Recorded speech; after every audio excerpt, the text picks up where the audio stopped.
El gobierno está encubriendo un proyecto aterrador. La primera persona criogenizada en el mundo ha sido reanimada. Pero lo que despertó ya no es humano, es algo aterrador. El laboratorio de criónica donde trabajo se autodomina una ambulancia hacia el futuro. La idea es que si tu cuerpo está dañado y la ciencia moderna no puede repararlo, te congelamos hasta que los médicos del futuro puedan hacerlo. Docenas de personas adineradas que padecen enfermedades terminales pagan sumas considerables para ser almacenados en cilindros metálicos en nuestras instalaciones, las cuales están ubicadas a las afueras de la ciudad. Nos especializamos en la criopreservación del cuerpo completo de humanos y mascotas, así como en la neuropreservación, es decir, la preservación de la cabeza.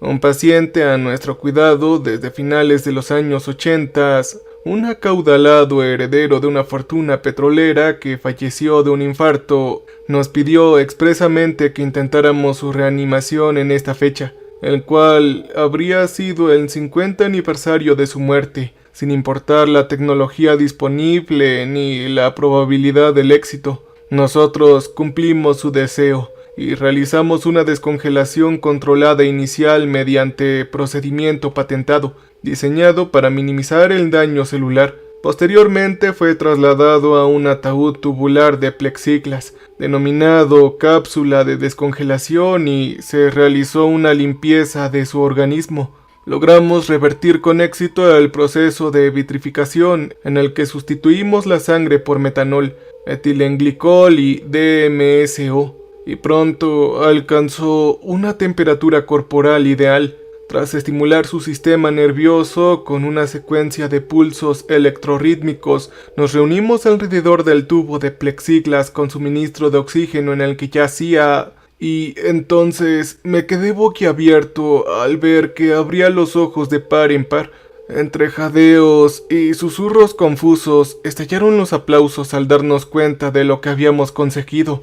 Contra todo el maldito pronóstico, habíamos resucitado a este hombre. Era la primera vez, un hito científico que se celebró con champaña y vítores. Nosotros nos reímos y nos abrazamos y comprendimos que nos haríamos completamente ricos y pasaríamos a la historia en todo el mundo. Luego nos preparamos para afrontar uno de los 3 escenarios previstos. El primer escenario planteaba que técnicamente el cuerpo sigue vivo, pero con muerte cerebral. Sin embargo, los registros de actividad cerebral en nuestros electroencefalogramas digitales mostraban claramente una gran actividad cerebral. El corazón me dio un vuelco al darme cuenta de que no solo estaba vivo, sino que también su mente lo estaba. El segundo escenario planteaba que el invitado regresaría con vida, pero como una hoja en blanco, con la memoria borrada como la de un ordenador formateado, o el cerebro de un recién nacido en una carcasa vieja y dañada. Sin embargo, cuando empezó a murmurar lo que parecían ser palabras, nuestra emoción creció al darnos cuenta de que probablemente se trataba del tercer escenario. En el tercer escenario, el paciente regresaba con sus recuerdos intactos, como si simplemente hubiera despertado de un sueño profundo y prolongado. Este era sin duda el resultado más deseado, un sueño por el que solo podíamos haber rezado. Sin embargo, mientras él seguía moviendo los labios de su tubo de plexiglas, nos dimos cuenta de que finalmente lo habíamos logrado. Habíamos traído a alguien de vuelta a la éxtasis intacto. Un hito médico que lo cambiaría todo. Nuestra emoción creció cuando comenzó a respirar por sí mismo. Tras una hora verificando su estabilidad, pudimos abrir la cápsula para darle la bienvenida a nuestro nuevo huésped del futuro. Al entreabrirse la tapa, todos escuchamos la voz hueca del hombre que estaba dentro, que soltaba un torrente de palabras sin sentido. Se me heló la sangre al escuchar aquel balbuceo gutural. Un galimatías ininteligible proveniente del anciano de 70 años. Su cuerpo estaba pálido y arrugado, temblando en la camilla mientras parloteaba en una lengua que no reconocí. Los 6 apiñados alrededor de la mesa retrocedimos de un salto cuando se incorporó de golpe y sus dientes manchados comenzaron a castañetear ruidosamente. Mientras me dirigía al estante de suministros para buscar una manta, escuché una risa espantosa que provenía detrás de mí. Era una risita baja y perturbadora, una risa que me erizó la nuca mientras intentaba comprender qué era exactamente lo que escuchaba.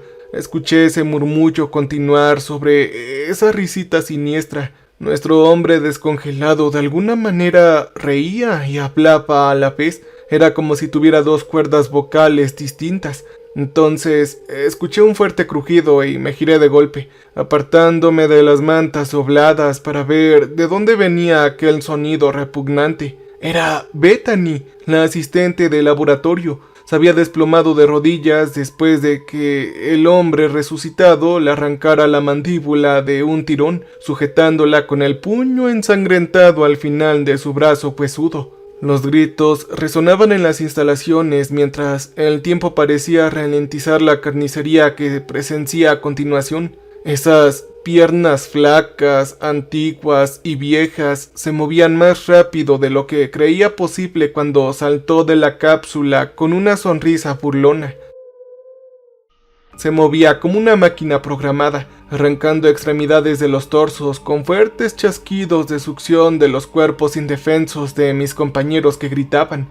Vi cosas demasiado horribles para asimilarlas por completo, mientras el tiempo se ralentizaba por la adrenalina que inundaba mi cuerpo.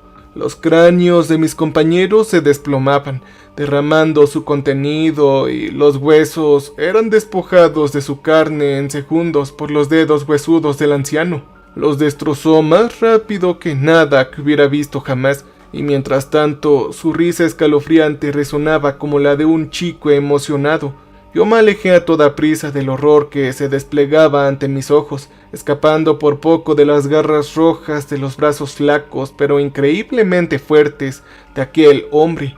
Escapé de la sangre esparcida y los gemidos de agonía que dejaban atrás mientras mi corazón se aceleraba. Mis pies resonaban con fuerza en el pasillo iluminado mientras me apresuraba a atrincherarme en un armario de mantenimiento. Agudicé el oído por encima del latido acelerado de mi corazón, hasta que los gritos escalofriantes cesaron en los crujidos nauseabundos de huesos justo afuera de la puerta. Las risas entonces se hicieron más fuertes sobre aquel murmullo que sonaba como si alguien hablara en un idioma extraterrestre, como si aquella cosa intentara burlarse siniestramente de la religión y de Dios. Yo me dejé caer al suelo frío e intenté calmar mi respiración agitada para no ser escuchado. La bombilla expuesta del techo proyectaba sombras duras en el espacio reducido del armario. Olía a humedad de las fregonas, lo que apenas disimulaba el hedor de las entrañas desgarradas y la sangre que ahora se acumulaba bajo la puerta cerrada. Justo afuera, esa risa desquiciada continuó por encima de ese galimatías incoherente. El crujido ocasional de un hueso me hizo estremecer mientras yo permanecía inmóvil, intentando no hacer ningún ruido. Ahora me doy cuenta de que existe un escenario 4 para el que no podríamos habernos preparado. En este escenario trajimos algo más de vuelta al resucitar el cuerpo de ese pobre hombre. El zumbido de la carretilla elevadora y el ruido metálico de los contenedores durante el transporte comenzaron hace poco. Temblé al escuchar los sonidos familiares de las cápsulas de descongelación, comprendiendo plenamente lo que ocurre fuera de esa finita puerta de madera. Aquella máquina está descongelando el resto de los cuerpos almacenados en esos tanques de criopreservación. Los 72 cuerpos para ser exactos. ¡Oh no! He estado esperando encerrado en este armario, consciente de que tarde o temprano tendré que irme mientras escucho el zumbido constante de los aparatos y el ruido metálico de las carcasas de aluminio. Aquella risita continuaba entre un sinfín de tonterías y finalmente se le unió otra voz. Sonaba como la de una mujer, con un tono de fumadora que se reía entre aquella extraña verborrea. Me rugió el estómago con más fuerza de la cuenta y yo sopesé mis opciones, que a cada momento se veían más sombrías. La pantalla de mi teléfono iluminó la delgada puerta de madera con un brillo azul y pensé en intentar escapar. Podría ser una distracción, pero la única salida estaba tras dos de esas abominaciones que habían vuelto de su estado de congelación puro. Yo había visto la rapidez con la que se movían los miembros huesudos del cuerpo decrépito de aquel hombre. Había visto la velocidad con la que sus dedos despedazaban a mis compañeros, reduciéndolos a montones de carne y hueso. No, no, no. Esto sería un suicidio. Otra opción era llamar a la policía, pero lo descarté en cuanto vibró el teléfono antes de silenciarlo. El murmullo se acercaba, pasando junto a la delgada puerta mientras temblaba en silencio. Incluso si recibían mi llamada y lograban localizarme entre los gruesos muros de nuestras instalaciones, estaría poniendo en peligro sus vidas. No, peor aún, les estaría dando acceso al mundo exterior. Simplemente no había forma lógica de que me rescataran. Mis ojos se dirigieron a una gran caja de tubos de PVC de grado médico en el estante. Ocultaban algo metálico en la pared. Deslicé la caja para revelar un conducto de ventilación conectado a nuestro sistema de climatización.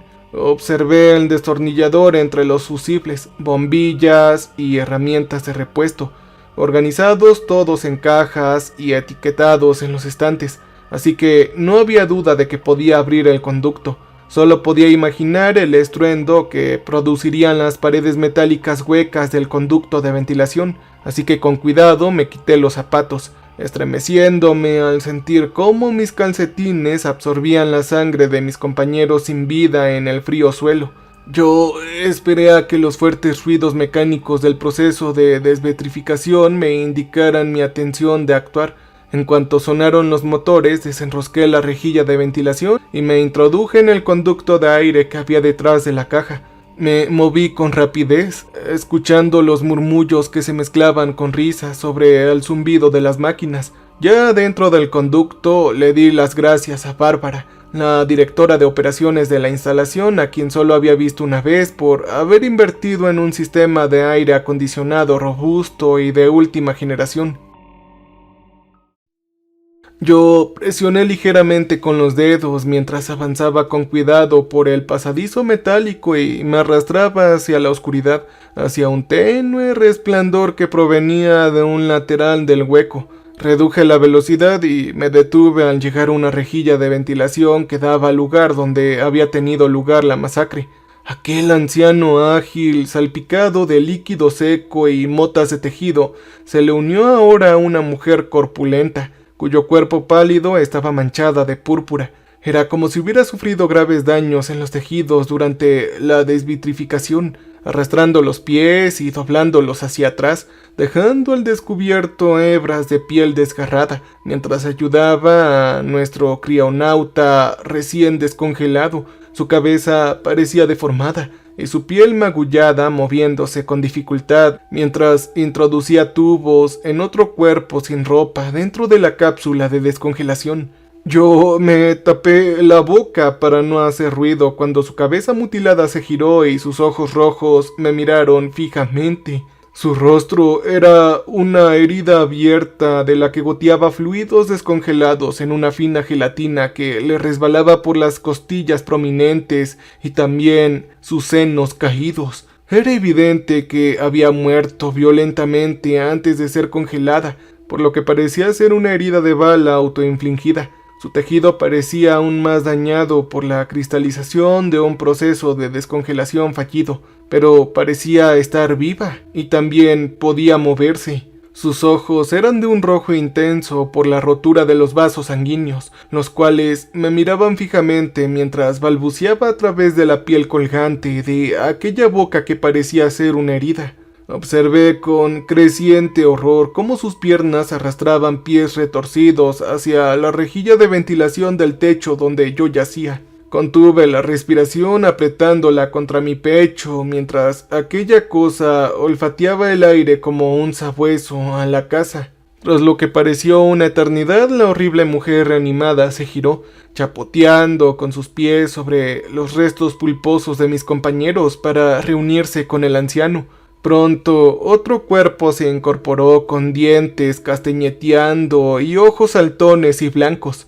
Entonces una sonrisa espantosa se dibujó en su cabeza calva y arañaba con sus 4 extremidades temblorosas como un animal, exudando fluidos rosados por las orejas, la nariz y la boca. Sus dedos estaban negros y su piel se desprendía en grandes escamas. Era como si hubiera sufrido congelación. La observé mientras se arrastraba, se reía y lamía los restos que se endurecían en el suelo. Yo luché contra las ganas de vomitar ante el repugnante crujido que escuchaba al alimentarse. Yo seguía avanzando por el conducto de ventilación, rezando para que no se desplomara. Entonces, un estruendo y zumbido profundo me sobresaltaron al encenderse automáticamente el aire acondicionado industrial, y enseguida sentí la ráfaga ártica sobre mis calcetines empapados de sangre. Yo me arrastré lo más rápido y silenciosamente posible a través de la oscuridad hacia la tenue luz al final del conducto. Finalmente llegué a la rejilla de ventilación, y tras un trabajo arduo logré retirar la tapa en silencio. Me dejé caer lentamente apoyándome con los calcetines empapados de sangre sobre un estante de criogenia y literatura médica sin emitir ningún sonido. Era la primera vez que visitaba la oficina de la directora de operaciones desde mi entrevista, ya que no era precisamente muy sociable en las escasas ocasiones en las que había coincidido en mi turno. Este campo parecía atraer a algunos excéntricos, pues se consideraba controvertida tanto desde el punto de vista ética como científica. Yo negué con la cabeza ante la ironía de todo aquello. Por fin habíamos logrado lo que los críticos escépticos del campo de la criogenia consideraban médicamente imposible, un dilema ético. El que desde el principio me pareció más absurdo, ahora parecía ocupar un lugar primordial. Yo me moví de puntillas sobre la alfombra recién puesta en la oficina tenuemente iluminada, espiando por una de las rendijas persianas venecianas corridas que daban al laboratorio, que ahora se llenaba de cadáveres reanimados. Ya eran 4. Una piel enfermiza y jaspeada colgaba suelta sobre esos seres conscientes que trabajaban sin cesar para aumentar su número. Era imposible llegar a la única salida del edificio sin pasar por ahí. Mientras recorría la oficina con la mirada, mis ojos se posaron en el archivador entreabierto del escritorio, con un juego de llaves colgando de la cerradura. Abrí lentamente el cajón deslizante, dejando al descubierto un conjunto de carpetas de manila. Yo levanté una carpeta colocada apresuradamente encima, como si lo hubieran hojeado con prisa, y la puse sobre la tabla de madera que coronaba del austero escritorio. Saqué una fotografía borrosa en blanco y negro del hombre que habíamos traído de vuelta. Nos habían dicho que había pedido ser reanimado en el aniversario de su boda, pero la casilla de abajo en el formulario estaba marcada como soltero. Luego, con un escalofrío, leí los demás datos del hombre, mientras aquellos horribles murmullos y risitas resonaban al otro lado de la puerta. Su nombre figuraba simplemente como Oliver R., y la foto de su sonrisa burlona y sus ojos oscuros me resultaba cuanto menos inquietante. Muchos campos del formulario de admisión estaban en blanco, salvo una petición específica y singular. Había dado instrucciones de ser reanimado cuando el número de huéspedes en nuestras instalaciones, o como él lo llamaba, cuerpos, alcanzara los 72. Me di cuenta de que habíamos ingresado precisamente ese número hace apenas 2 días, y yo seguí leyendo con creciente inquietud. Dejó una serie de instrucciones específicas que detallaban lo que ahora se conoce como el proceso de verificación, anticipándose a una invención por unos 20 años. También padecía un cáncer de páncreas metástico, pero al parecer falleció durante el proceso de conservación como consecuencia directa del mismo. Lo habían verificado como vivo. Además, Oliver no fue congelado en los años 80 como nos habían dicho. Yo leí la fecha de su ingreso mientras el papel temblaba en mi mano, y entonces el pomo de la puerta se abrió lentamente. Mis ojos se dirigieron hacia una pequeña rendija en las persianas, viendo un gran ojo blanco que me miraba fijamente mientras comenzaba una risita ahogada. El corazón me latía con fuerza mientras me dejaba caer al suelo y me agachaba bajo la base metálica del escritorio. Yo me quedé inmóvil, escudriñando la oficina con la mirada, buscando frenéticamente un arma o cualquier cosa que pudiera ayudarme a sobrevivir. El pomo de la puerta vibró antes de que se escuchara el crujido del cristal mientras releía la fecha de ingreso de aquel hombre en el formulario que sostenía con manos temblorosas. Había pasado un año desde que el primer hombre fue criopreservado oficialmente más allá por el 67. Oliver había sido la primera persona criogenizada cuando falleció en nuestras instalaciones hace más de 50 años, un 6 de junio de 1966, lo que indica algo realmente escalofriante. Dicen que cuando uno está a punto de fallecer, la vida pasa ante los ojos como un relámpago, pero yo no lo viví así. Más bien se coló lentamente en la habitación como un omnipresente déjà vu. El escritorio de la directora de operaciones, bajo el cual me sentaba, me trajo recuerdos de cuando jugaba al escondite con mi hermano John de pequeño, y luego, poco después, con el novio abusivo de mi madre. El crujido de cristal de seguridad me recordó el crujido de la nieve recién caída cuando visitaba a mi abuelo en Nebraska, sin querer irme nunca más. Incluso aquella carpeta de papeles sobre el misterioso Oliver R., que parecía haber urdido en una oscura conspiración durante 50 años, me trajo destellos de la secundaria. La suma de mis recuerdos pareció reunirse para una despedida final con la banda sonora de estas risitas horribles y esa verborria sin sentido justo afuera de la oficina. La oficina de Bárbara, nuestra directora de operaciones, a quien casi nunca veíamos, parecía cada vez más cómplice de esta pesadilla. Yo conocía los detalles de la confesión y la implicación de Oliver. Parecía haber seguido sus siniestras instrucciones mientras nos enviaba mentiras por correo electrónico. Yo apreté los puños al pensar en el engaño que había dejado 5 de mis compañeros, 5 de mis amigos de toda la vida, fallecidos. Yo decidí en ese mismo instante que no iba a fallecer en esta oficina. Oh no, señor. Con un arrebato de ira arrojé la carpeta, de la cual se derramaron papeles amarillentos que parecían antiguos. Litografías de pentagramas y demonios decoraban algunas de las extrañas páginas que Oliver parecía haber suministrado a las instalaciones. Un horror abrumador me heló la sangre al comprender por qué había solicitado la resurrección tras la llegada de 71 cuerpos adicionales. Estos huéspedes jamás despertarían.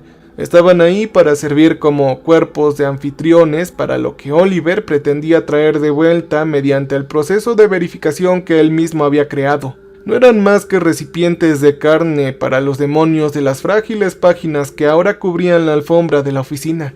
Yo eché un vistazo a otra página antes de comenzar a escudriñar los estantes y el techo en busca de un arma que simplemente no estaba ahí.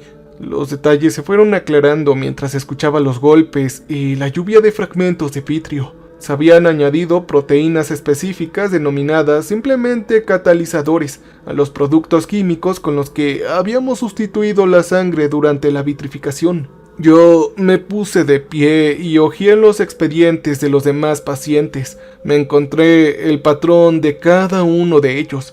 Todos los pacientes de nuestro centro padecían una forma agresiva de cáncer. Yo me estremecí ante los golpes secos de extremidades retorcidas contra el cristal, el cual sacudieron las persianas mientras burbujeaban hacia adentro en finas telarañas, arrancándolas por completo y dejándolas caer al suelo. Las horribles sonrisas de quienes observaban la escena resonaban en un estruendo de risas y sinsentidos. Ahora había 5 de esas cosas destrozando rápidamente las ventanas que me di cuenta de que era un cristal antibalas, y esos 5 anfitriones habían cambiado. Unos ojos enormes en rostros vulgares se clavaron a mí mientras sacudían y doblaban los fragmentos de cristal. Sus cráneos sobresalían presionando la carne dañada hacia afuera, creando una especie de máscara debido al desplazamiento óseo. Fuera lo que fuese que les estuviera sucediendo, por imposible y horrendo que fuera, estaba seguro de que Oliver lo había orquestado. Era una oscura conspiración gestada durante 50 años, dejando escapar un alarido gutural cuando una mano con garras atravesó el cristal burbujeante y lo dobló hacia atrás, abriendo la barrera entre las criaturas macabras que se acercaban rápidamente y yo. La lucha y la escapada se apoderaron de mí al enfrentarme a la muerte. Mi mirada recorrió rápidamente una foto enmarcada de un gato británico colgado en la pared.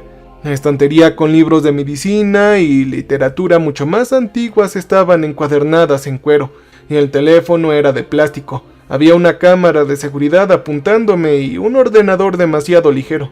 Yo observé el robusto escritorio y la estantería de caoba. Luego los grandes helechos con macetas anchas de cerámica. Eran demasiado pesados. Mis ojos se detuvieron entonces en un cilindro metálico, aproximadamente un tercio del tamaño de nuestros tanques de almacenamiento personales, justo debajo del retrato del gato.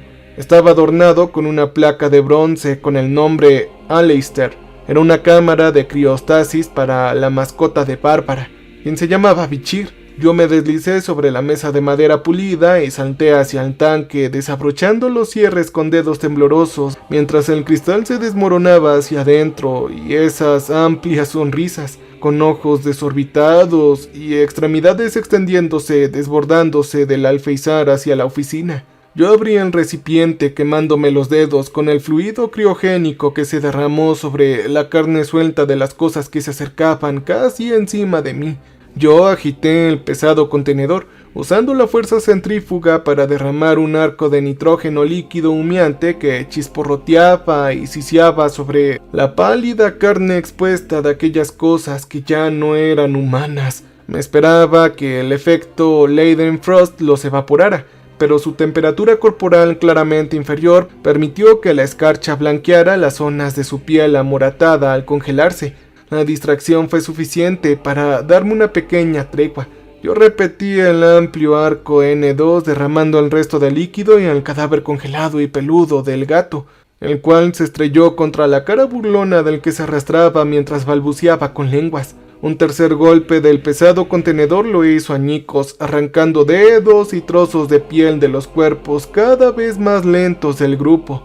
Yo lancé el pesado tanque contra la cabeza destrozada de la mujer hinchada que resonó con un sonido metálico y me escabullí a su lado. Corrí a través de la alfombra esquivando los horrores, con dedos afilados y mandíbulas que se cerraban.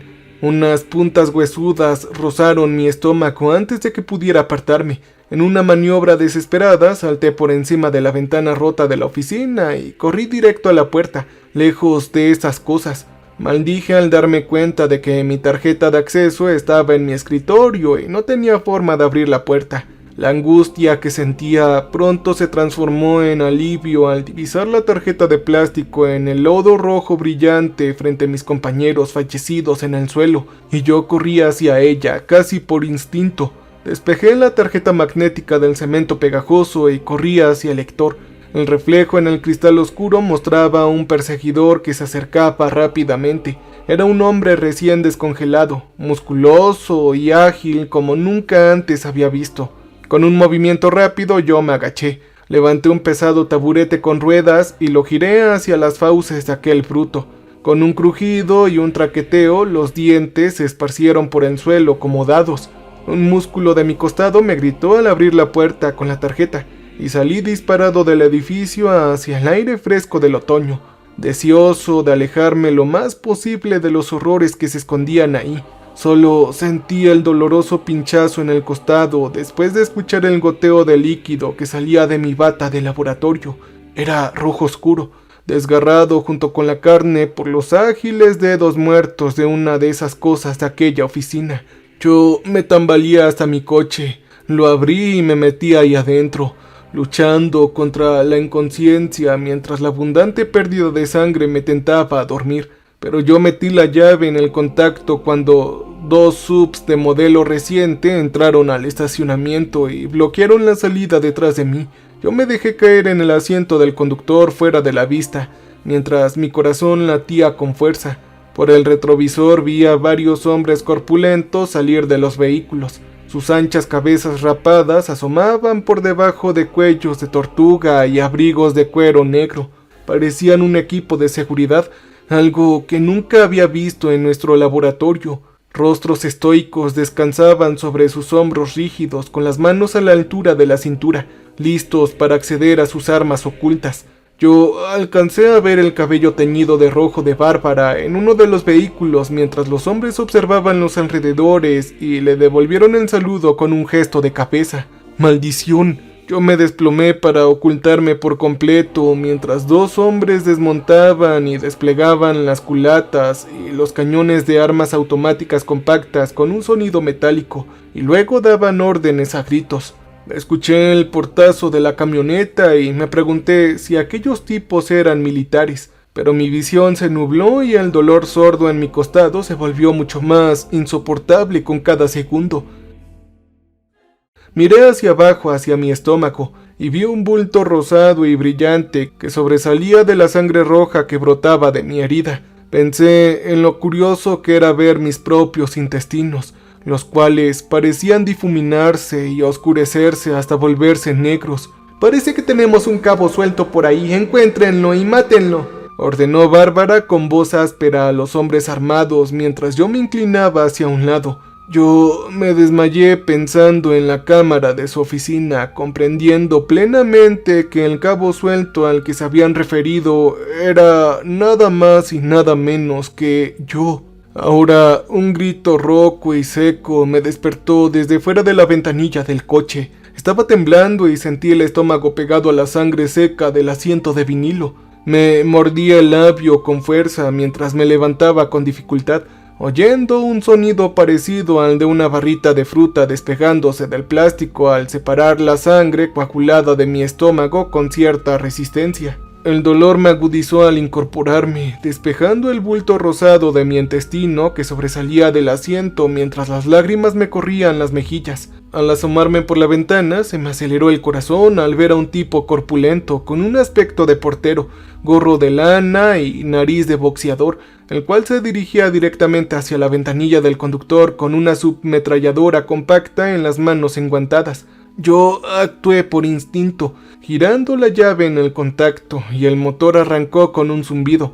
Mi ubicación era inconfundible ahora, así que tiré de la palanca del respaldo del asiento, desplegándolo por completo menos de un segundo antes de que comenzaran los disparos. Yo nunca había estado cerca de un arma de fuego en la vida real, solo los había escuchado en la televisión y en las películas que claramente no le hacen justicia al volumen real. El ensordecedor sonido de un martillo neumático resonó en un fuego automático y constante mientras metía la marcha atrás y pisaba a fondo el acelerador.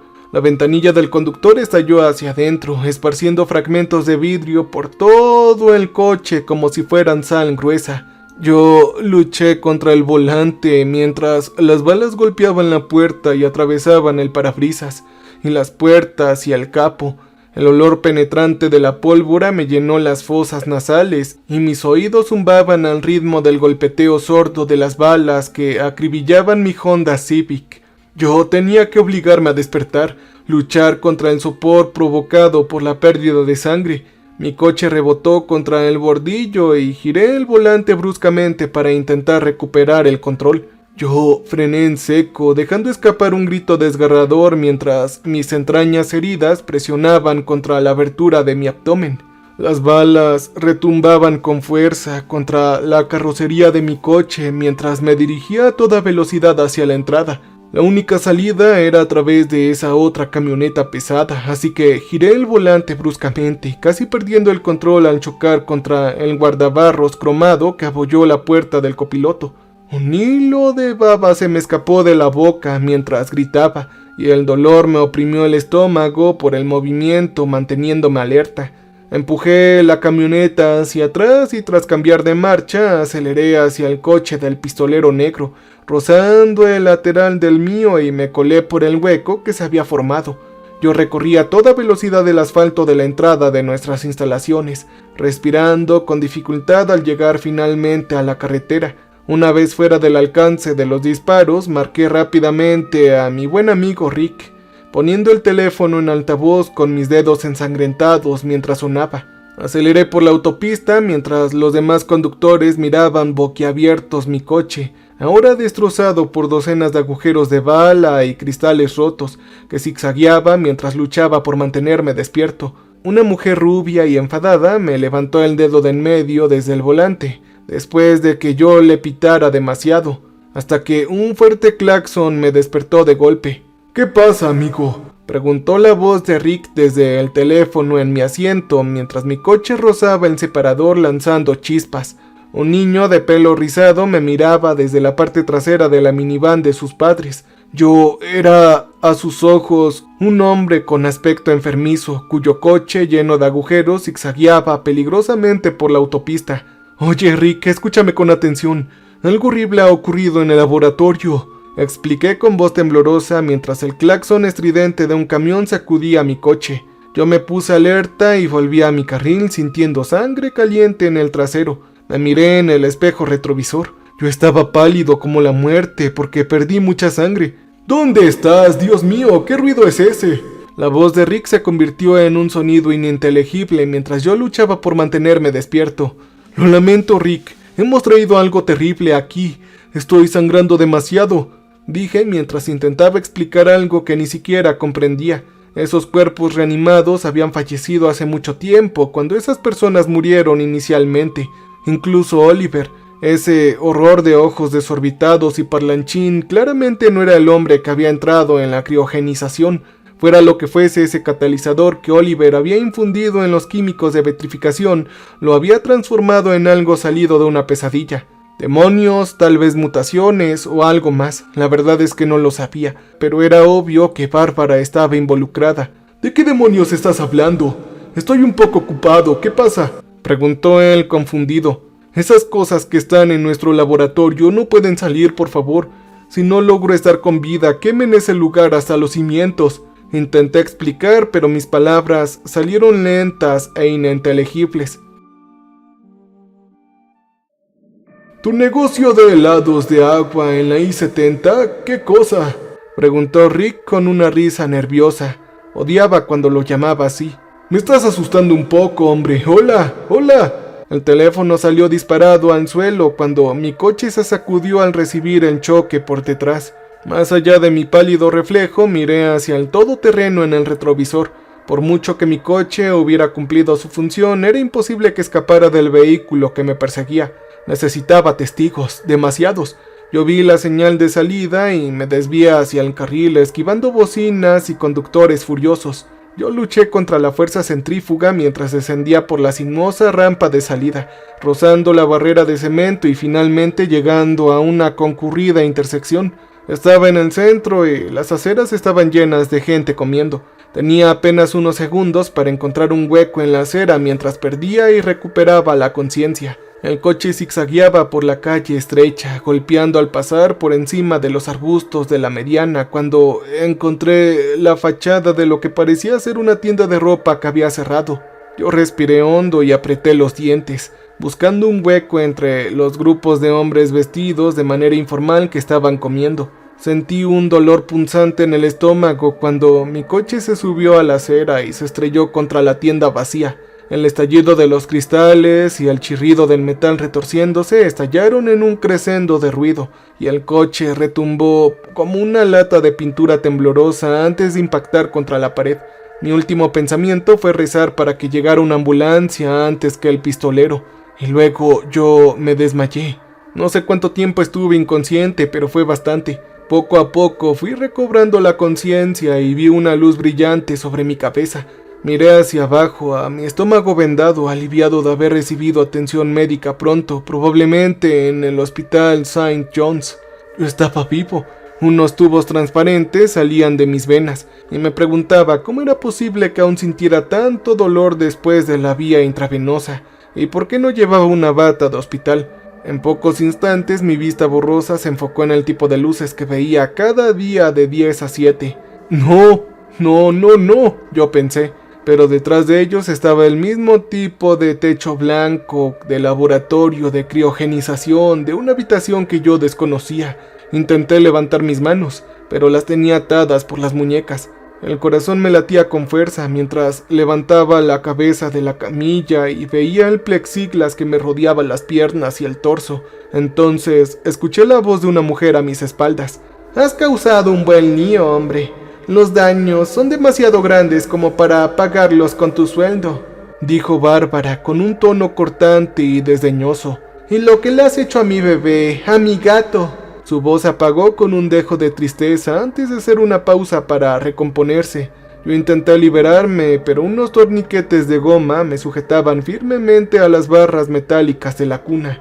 Oí que sus tacones se acercaron sobre el suelo de baldosas. Habló desde detrás de mí mientras mis ojos luchaban por enfocar la visión. Tú dañaste uno de nuestros vasos de forma irreparable, pero me di cuenta de que puede ser útil para arreglar el desastre que has creado, dijo Bárbara con una voz que me heló la sangre. Yo me sentía mal, mareado y exhausto mientras mi mente intentaba asimilar dónde estaba y lo que estaba a punto de sucederme. Yo levanté la vista una vez más y miré la vía intravenosa en mi brazo. Mi visión se agudizó al enfocar el tubel en IIDP para una inyección que había usado casi una docena de veces durante el proceso de vitrificación. No, por favor, no, pensé al darme cuenta de la horrible situación en la que yo me encontraba. Quería suplicar y rogar, amenazar y maldecir, pero tenía la boca amordazada, así que lo único que podía hacer ahora era gritar y rezar. Mis gritos se ahogaron entre mis dientes, ahogados por la tela, sin duda para el deleite de Bárbara. Yo giré la cabeza todo lo que mi cuello me permitió, mirando desesperadamente a mi alrededor en la habitación donde pronto yo fallecería. Unas pequeñas pantallas se alineaban en la pared detrás del grupo de hombres armados de porte majestuoso que flanqueaban a Bárbara, quien me miraba con desdén y una sonrisa malévola. Las pantallas más allá de ella mostraban la transmisión en vivo de las cámaras de seguridad del laboratorio y su perímetro. La habitación parecía una especie de centro de control. Yo tenía asientos de primera fila para el apocalipsis, pensé. En una de las cámaras se veía la ventana del plexiglas destrozada de la oficina de Bárbara de la que había escapado. Otra mostraba la docena de horrores que ahora llenaba el laboratorio principal. Esos cuerpos reanimados estaban ahora cubiertos de tumores, extremidades temblorosas con articulaciones adicionales terminando en manos deformes parecidas a garras y pies hendidos productos de la alteración de la estructura ósea interna. Su anatomía hinchada y extraña no se parecía a nada que hubiera visto en ningún libro de texto de medicina. Parecían tener algo parecido a pezuñas, garras e incluso tentáculos serpentinos de crecimientos espinales envueltos en carne. Parecían cuerpos humanos deformados para imitar a las criaturas demoníacas ilustradas en las antiguas páginas de la carpeta de Oliver. Yo estiré el cuello para ver la pantalla mientras esa cosa se movía, intentando revivir a los pocos huéspedes congelados que aún quedaban. Entonces yo noté movimiento en otra pantalla que mostraba la pared exterior del laboratorio. Una persona la cruzaba y me di cuenta de que era mi amigo Rick. Estaba dando vueltas alrededor del edificio, derramando el contenido de una garrafa de gasolina de 5 galones por todo el perímetro. Parecía que había estado llorando y su rostro estaba contraído en un gesto de lágrimas. Probablemente pensó que había muerto. Mi coche, accidentado en el centro, cubierto de sangre, debió de haber salido en todas las noticias. No tenía ni idea de que yo estaba vivo, y mucho menos en el laboratorio que yo le había suplicado que quemara. Lo vi detenerse un instante para mirar por la ventana, sacudiendo la cabeza y tapándose la boca con la mano, conmocionado, antes de rociar más gasolina sobre lo que parecían ser tanques de propano. El zumbido de la máquina me hizo recordar el problema inmediato de mi inminente muerte por vitrificación, y yo sacudí la cabeza al escuchar el motor de succión arrancar con el zumbido familiar de las bombas. Tiré violentamente de mis brazos atados, intentando liberarme en vano, mientras mi corazón latía con tanta fuerza contra mis costillas que pensé que se romperían. Pronto sentí un pinchazo doloroso cuando el cóctel de venenos mezclado con el catalizador secreto de Oliver empezó a filtrarse en mi arteria braquial. Un ardor intenso me recorrió el brazo, aumentando gradualmente hasta sentir como si la lava corriera por mis venas. De repente, todo se oscureció por completo. El zumbido de la bomba se detuvo cuando me di cuenta de que en realidad no estaba muerto. Se había cortado la luz y la electricidad. El interruptor, me di cuenta. El equipo de vitrificación del laboratorio principal consumía mucha energía por sí solo, y con otro funcionando simultáneamente el circuito se había sobrecargado. Toda nuestra energía principal estaba reservada para los criotanques para proteger a los huéspedes. Los laboratorios eran la última prioridad de nuestro sistema eléctrico. Claro que Bárbara, que casi nunca estaba aquí, no lo sabía. Y mi corazón latió más rápido que nunca ante la tenue esperanza que aún sentía. El interruptor automático, encuéntralo y arréglenlo ahora, ordenó la fría voz de Bárbara. Un zumbido profundo resonó antes de que la tenue luz naranja parpadeante de la iluminación de emergencia del suelo se encendiera gracias al generador de reserva, y una luz rojiza y escasa acentuó la penumbra de la habitación con un efecto inquietante. Y poco después, el sonido de extremidades arrastrándose se acercó a la puerta junto con una risita baja mezclada con gruñidos ininteligibles. Las cerraduras electrónicas de las puertas eran inútiles durante los apagones, lo que había descubierto tras el último corte de luz. Al parecer, las horribles criaturas del laboratorio principal tampoco tardaron en darse cuenta. Los estruendos disparos del equipo de seguridad resonaron por todo el edificio con destellos intermitentes para luego cesar bruscamente, reemplazados por sus gritos de agonía. Deslicé el grillete que sujetaba mi muñeca hasta que se enganchó en una barra remachada de la camilla. Luego froté el tubo de un lado a otro, raspando mi muñeca hasta que la goma se desgastó. Los gritos aullaban y los huesos crujieron sobre las risitas que provenían de justo afuera de la puerta abierta. Finalmente logré liberar una muñeca y me incorporé para desatar las otras 3 ataduras. Ahora podía observar a Bárbara en la puerta abierta, apenas iluminada por las luces naranjas del suelo. Su cabello rojo, corto y a la altura de la barbilla estaba cuidadosamente peinada y vestía un ajustado traje de falda negra que probablemente costaba lo mismo que yo ganaba en un mes durante mi tiempo en el centro. Claramente se había vestido de punta en blanco para la ocasión.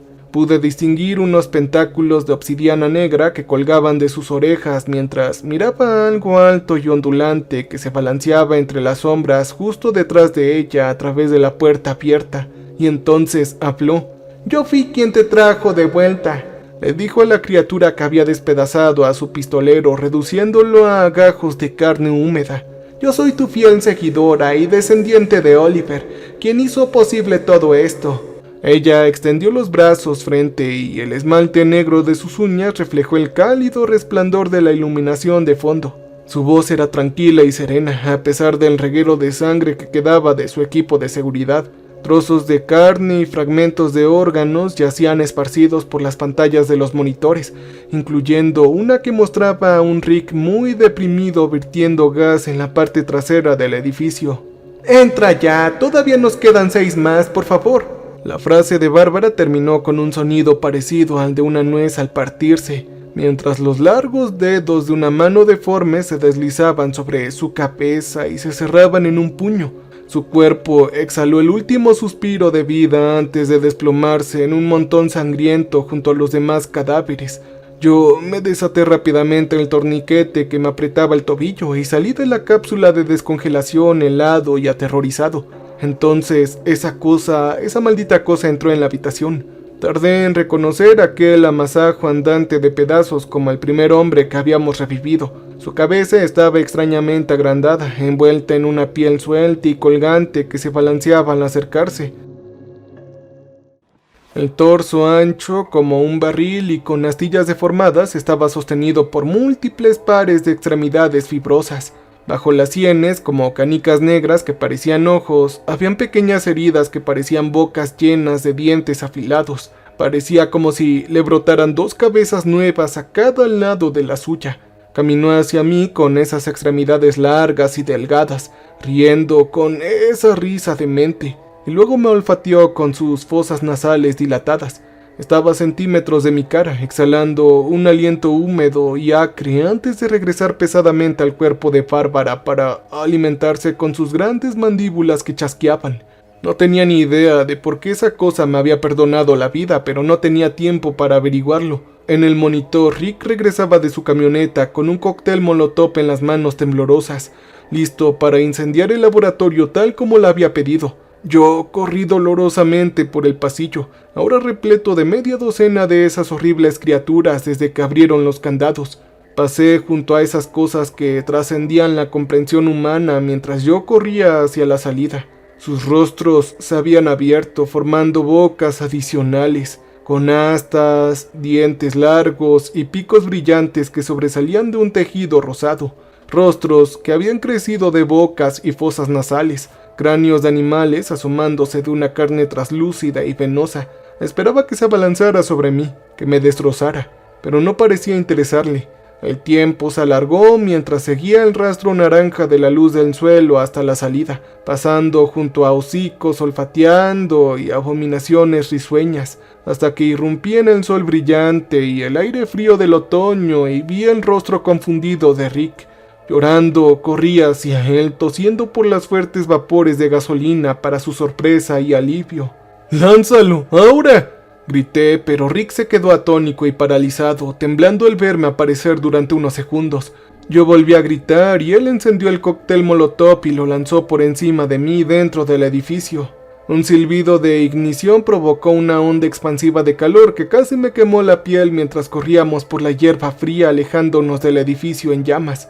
Yo sentí una onda expansiva al explotar un tanque de propano y luego miré hacia atrás para ver el incendio que rápidamente envolvía el laboratorio donde había trabajado durante 2 años y medio.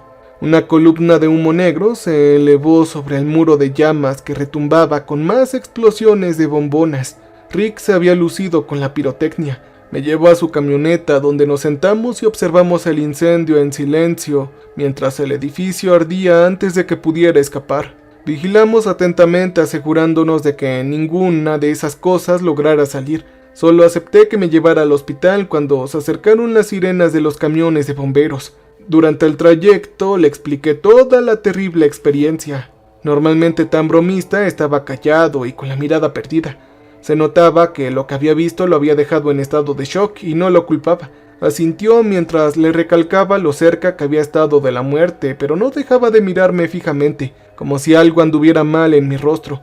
Finalmente me preguntó qué me había pasado a mi ojo, y solo cuando me miré en el espejo del visor comprendí por qué esas cosas del laboratorio no me habían despellejado y devorado junto con Bárbara y sus hombres armados. Entendí por qué había sobrevivido al goteo letal de los químicos utilizados en nuestro singular proceso de vitrificación que había comenzado a entrar en mis venas ardientes. Mi ojo izquierdo, del lado donde me habían inyectado antes del apagón, había perdido el iris y la esclerótica. Parecía como si me hubieran puesto un orbe negro azabache y pulido en lugar del mío. Completamente funcional, pero extraño.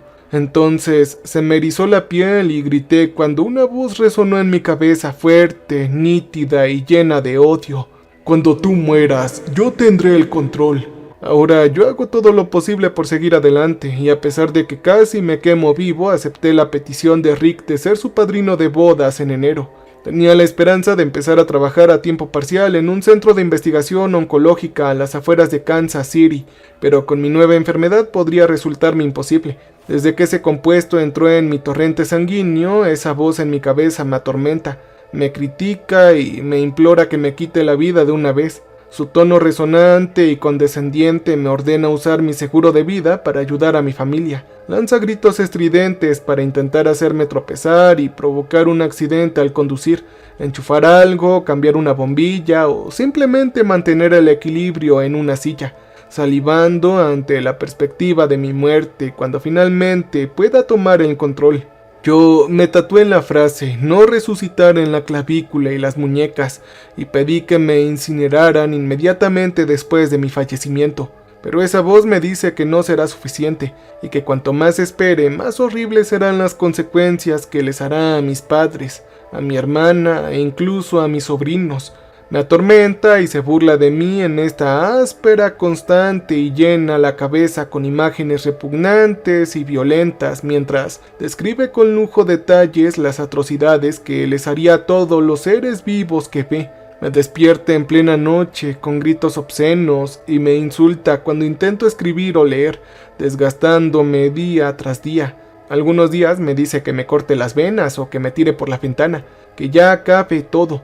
Ahora ya me va cansando la voluntad con insultos repugnantes, promesas solemnes y amenazas vulgares, pero no la mayoría de los días. La mayoría de los días como hoy solo susurra en lenguas durante horas con esa horrible risa y enloquecedora que me está colmando la conciencia. Cambio y fuera.